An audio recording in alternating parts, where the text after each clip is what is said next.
Imagine trying to get a hold of your loved one and you texting them, you calling them, no responses, none of that, right? Just to find out something happened to them in the worst way possible that you can imagine. But today we're gonna get into Josie's story, family, what's going on, what the Atlanta police is trying to do. Kind of sad, bro, when you have stuff like this that happens and you know your loved one wouldn't harm themselves or nothing of that nature. You can tell that foul play is a major factor in what's going on, and yet the police still try to brush you off. This is the times that we're living in now, family. Honestly, we've been living in these type of times, right? Let's just be honest. I ain't gonna say too much though, family. Let's get right into this story. Before we get into it though, make sure you hit that subscribe, like, and comment button. I do appreciate the ones who've been tapping in with me so far. We're gonna keep the reaction videos coming. Let's get right into this, family. Look at this. 11 Alive, days of unanswered phone calls lead to a discovery that no family should ever face. Absolutely. So a young woman was found dead in her Atlanta apartment, but now her brother wants answers. So he flew all the way across the country to try to find out what really happened to his sister. But now he says no one is listening to him. 11 Alive's Angelina Salcido is live right now at Atlanta Police Headquarters. So Angelina, you spoke with her family and a private investigator they hired, and they believe this death is suspicious, right? Yeah, 27-year-old Josephine Tarway's family tells me that her death is no accident after they found evidence inside of her apartment. And they tell me that investigators could actually be standing in the way of the answers they need. We're broken. We're crushed. Their pain unbearable. The wake and funeral this weekend. The Tarways still suffering 23 days after their daughter and sister was found dead alone in her apartment hundreds of miles away from them. September 28th. They start calling Atlanta to file for a welfare check. Atlanta police says, you can't file for a welfare check. You guys have to file for a welfare check in Minnesota. The family tried to get police here to Josephine's apartment, but APD didn't show up until Tuesday, September 30th. We went there Thursday. Don't want to go in there and tamper with anything. So that's when I called a private investigator. We knew there was a lot of cameras, there was a lot of footage, a lot of neighbors. Robin Martinelli tasked with trying to find out what happened to the 27-year-old. When I explained this to the police, they told me to show up and request an officer to come and get the evidence. And I did that, and nobody came. And nobody cared. This is Gold Rush Show Bar. It's actually just 2 minutes away from Josie's home. Her family tells me she was actually a dancer here. They believe investigators may not be taking her case seriously because she worked here. It's very demoralizing, and you kind of lose a lot of faith. For now, the family is relying on Martinelli to gather evidence, like the images of her broken nails the family wanted you to see. They were all broken up and chipped up. She had some bruises on her bodies that were odd, and she also had some scratches. I'm just a private investigator, and in my opinion, it looked like there could have been a struggle. They won't stop until they get answers. Go against whoever we have to go against to get justice for Josie. Now, Joseph tells me that he believes his little sister was robbed, or somebody that she was either talking to or didn't want to talk to hurt her.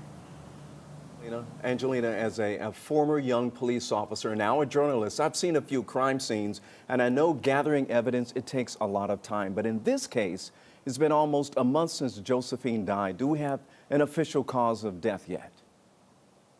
Yeah, Ron, it's some good perspective to add there. When we reached out to the medical examiner's office, they told us that the report for Josephine was not yet complete. Once it is complete, though, despite the time that has passed, they will be sharing that with us and the family as well. The medical examiner's office did say that it takes up to 90 days for a report to be complete, Ron. We're live tonight in Atlanta. Angelina Salcido, 11 Alive News. Okay, Angelina, thanks for staying on top of this story, connecting with the family as well.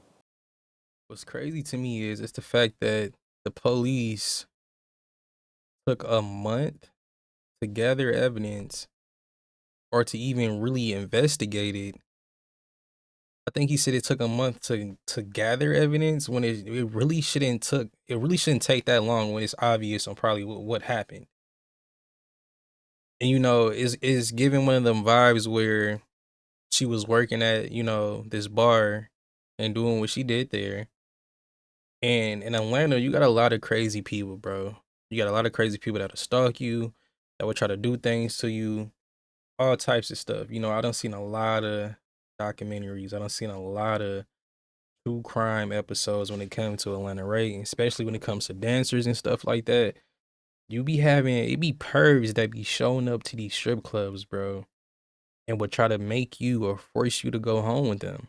And some of these girls ain't going for that. Some of these girls really there just to make their money and go the fuck home. That's it. You know, this place was so close to, her home, or if it was not far, not too far from her place, bro. It can be one of them things where she was either getting stalked or she was getting followed. Seeing her nails on that news report is chilling because you can literally look at her fingers and you can tell that it was some type of struggle there. Her nails is chipped, like just messed up, bro. You can tell those is defensive signs of she was fighting back. Those are signs of her trying to fight back on what was going on. You feel me? That is one of the main key things that I done seen on got a lot of criminals caught or locked the hell up when it comes to females fighting back and they scratching them and their nails get chipped and stuff like that. Did the police ever even think about seeing if they can find somebody else's DNA underneath her nails or around her fingers? Did they do any tests with that? Because you can tell, bro, those are signs that she was trying to fight whoever was trying to harm her off. And then it's even more fucked up that the fact that they're trying to brush this off all because she danced at a club or she worked there.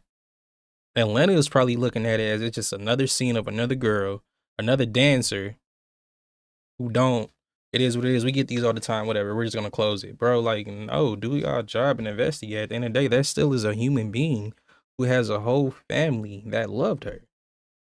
In situations like this, bro, like I said, it hits different when it's somebody that's from my state. You know. Then I also know of her people too.